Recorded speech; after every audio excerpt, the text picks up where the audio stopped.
Life of Walter Mitty is a 2013 film, now on DVD. It is based on a short story by James Thurber written in 1939. This movie was directed and produced by Ben Stiller and stars Ben Stiller, Kristen Wiig, Shirley MacLaine, Adam Scott, and Sean Penn. Walter Mitty is a worker for Life magazine in the photography department. The print magazine is about to close and be published only on online format. Walter has a boring life but a big imagination, and he daydreams a lot. He wants to have a girlfriend and has a profile on eHarmony, but nobody is interested. When Walter's photographer sends a photo for the cover of The Last Time magazine, Walter discovers that the negative is missing. He is afraid he will lose his job and ruin the perfect cover. He goes on a quest and uses the other negatives as clues to find the photographer's location. He travels to Greenland, Iceland, and the Himalayas, playing a shark, a volcano, and a runaway helicopter. Soon, he has a whole bunch of adventures to make his dating profile more interesting, and he catches the attention of his co-worker crush named Cheryl. Soon, Walter learns that he mattered all along when the secret negative is finally found. I love the adventures and the action, especially the water scene with the sharks. No, Walter! I meant the other boat! The little boat!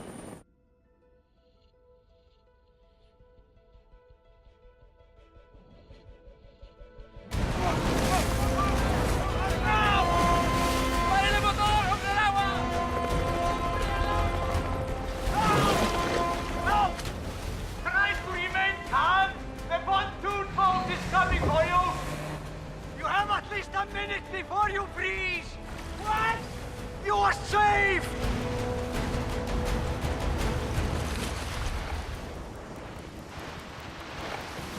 There's something here! There's a fin here, I think! We are traveling through a porpoise school! Don't fear the porpoise!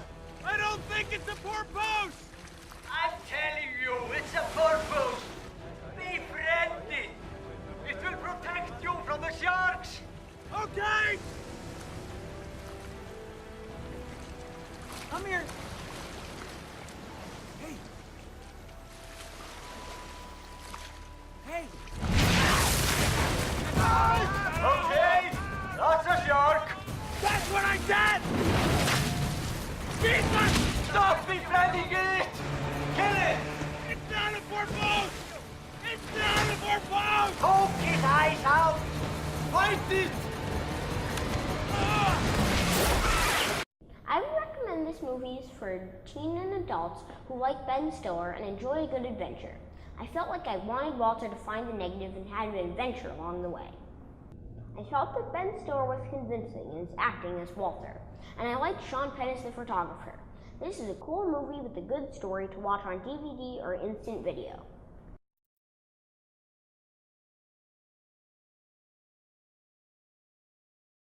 How to Train Your Dragon 2 is the latest DreamWorks animation motion picture.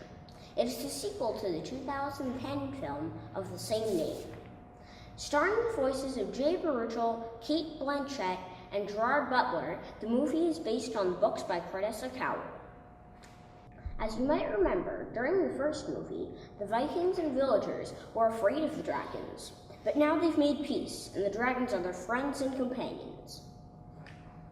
Spoiler alert, in this story, Hiccup discovers his long-lost mom is still alive.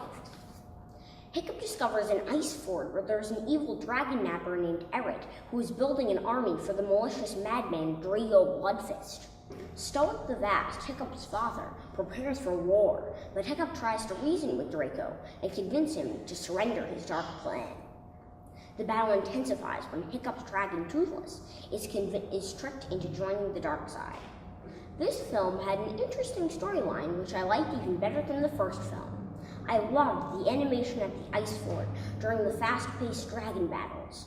The flying scenes were so clear and vivid that I felt like I was flying with them. I would recommend this movie for children of all ages and anyone who wants to be part of the dragon adventure.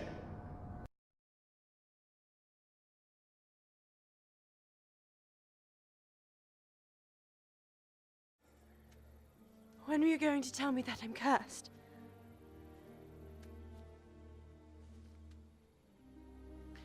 Is it true?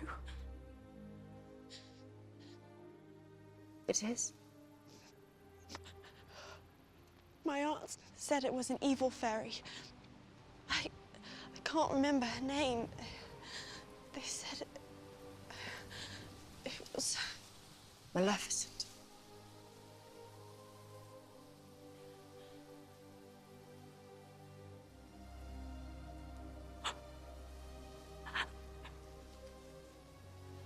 Is that you? Are you Maleficent? No! Don't touch me. You're the evil that's in the world. It's you! Maleficent is a 2014 film directed by Robert Stromberg and based on Disney's Sleeping Beauty.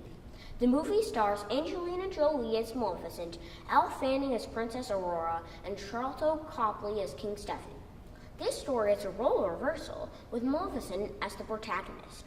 Instead of seeing her as the malicious fairy, we're supposed to have sympathy for her.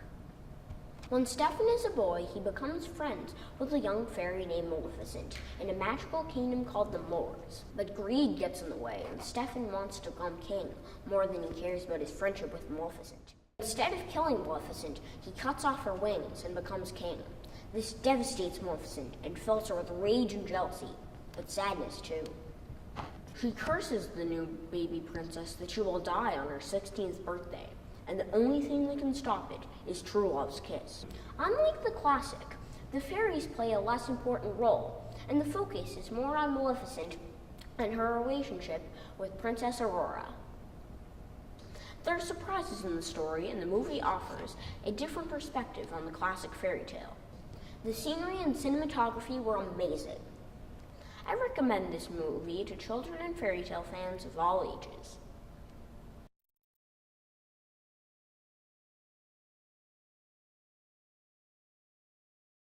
Mom's Night Out is a new comedy directed by Andrew and John Irwin.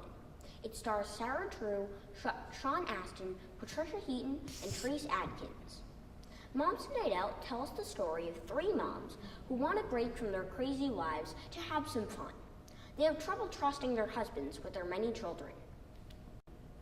The main character, Allison, feels she is never good enough as a mom because her house is always a mess and she cannot keep her young children well behaved. The dads underappreciate the jobs their wives do every day and learn for themselves how important it is to be a mom. A lost child, a trip to the hospital, mixed up dinner reservations, a crazy tattoo parlor, and some funny police scenes all add up to one insane adventure.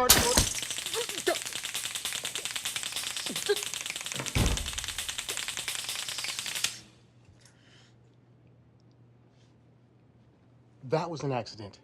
My favorite scene was when Allison meets her sister-in-law in a bowling alley, and they have to find her son Phoenix. They end up going to a million places to find him.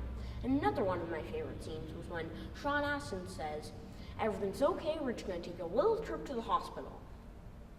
I would recommend this movie for moms who need a laugh and who want to feel special, but I also think that it's fun for the whole family and that it's a nice reminder that you should appreciate your mom.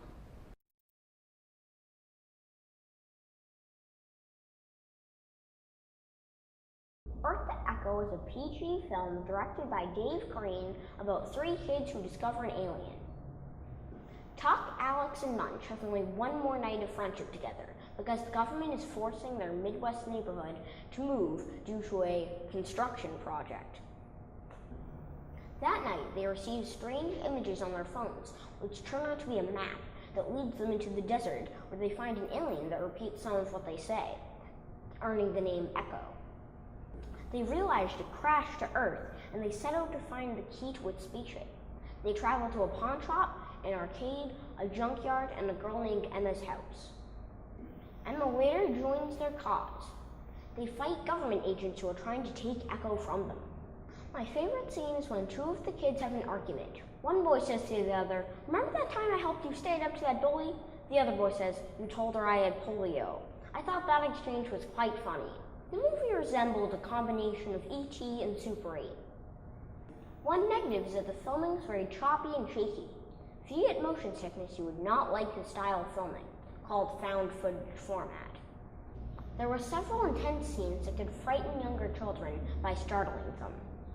I recommend this movie for anyone ages 10 and up who is interested in science fiction, as long as they are not prone to motion sickness.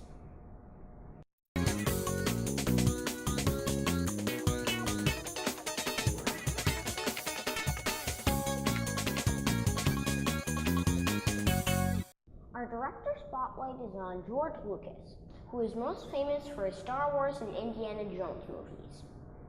Born in 1944 in Modesto, California, George Lucas didn't always want to be a filmmaker. He actually wanted to be a race car driver. Just before graduating high school, George Lucas got into a really bad car accident. He almost died, and it took months to recover from his injuries. He changed his mind and decided to make movies. He created a 15-minute film in college and made a movie called American Graffiti, which did very well in theaters. After the success of this movie, he created the famous Star Wars movies, which made over $513 million when it was released. The trilogy was a huge success. Good luck. And later created a total of 6 Star Wars movies.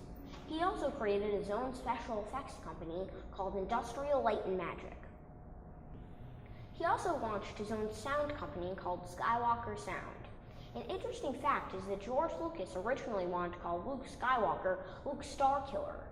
George Lucas also created the famous Indiana Jones series, where a teacher goes on amazing quests to search for lost artifacts such as the Ark of the Covenant.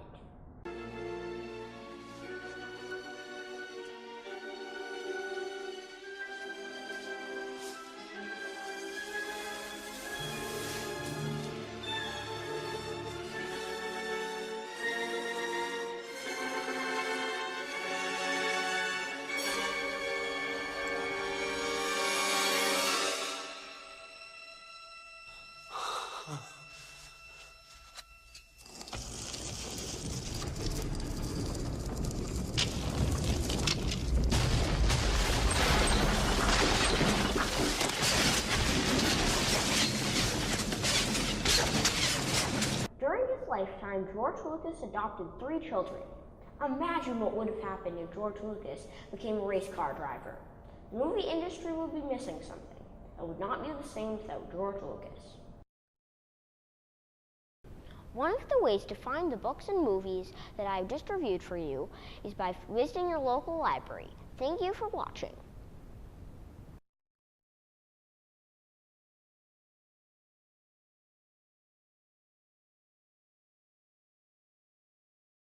Thinking the ultimate thumb wrestling smackdown. There's a lot of freaky theories. If there's something really insane, I might do something really crazy like. But I also recommend it for the. Okay, that can go in a blooper reel. I would recommend this movie for moms who need a laugh and want to feel special. And it's also fun for the whole family. I guess not. Huck, Alex, and Munch have only one more night of friendship together because the government is forcing their Midwest neighborhood to move due to a construction project. I started to use the quotation marks. So quotation.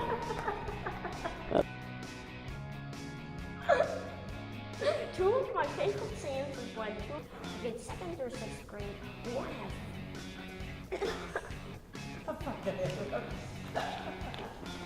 Okay, take 401. Now on DVD. It's based on a short story. The short story.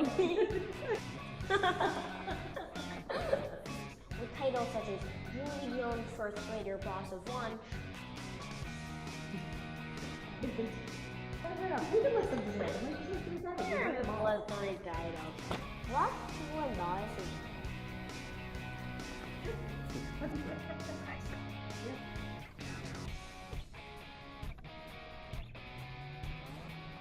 Expression. This is a long time ago. It makes it look more engaging when you're having a chat. Family. The author.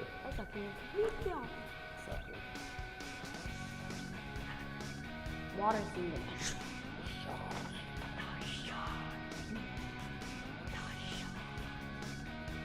storyline should be. Oh, delivery this one. Wicked energy. Exciting. Shouty this one. Energy.